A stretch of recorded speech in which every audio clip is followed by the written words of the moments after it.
Behind me is the Media Backbone Enterprise Management System, which is Sony solutions for file-based workflows end-to-end. It includes a SOA-based ESB system for loosely coupled services into the bus, so you can easily add different services, change your workflows to make it very flexible and agile to change as your business needs grow. And we also have a content management system inside of the bus that gives you a different media perspective into the Backbone Enterprise Management System. That gives you a workflow view and also content management view and also business analytics so that you can measure and gauge your business as you grow.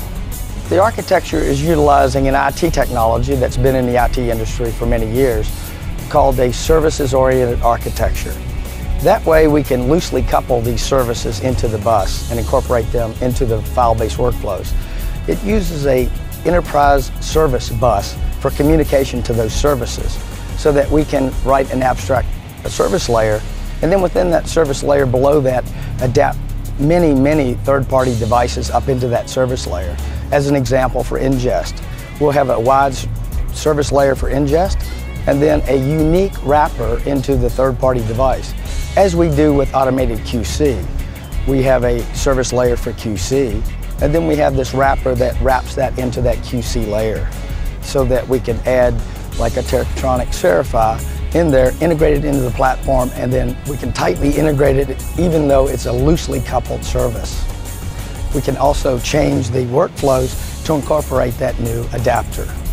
So coming up through this adapter, even though it's loosely coupled, we have such a tight integration with like Tektronix Cerify so that we can take advantage of its unique capabilities within the interface. One example is that once we run a file through the auto QC, we take the output of that QC report and we bring it back into the system and we marry it into our content management layer as an event in multiple events as it hit those hits within the QC layer. And then you can manually jump through and step through to see, is that really an error? Is it something that you want to bypass, or is it acceptable? For just a manual and a human task to be able to review it very quickly. So that really tight integration that we're doing with vendors like Tektronix is really giving us a huge benefit for our customers to be able to automate and also speed up their efficiency of their workflows.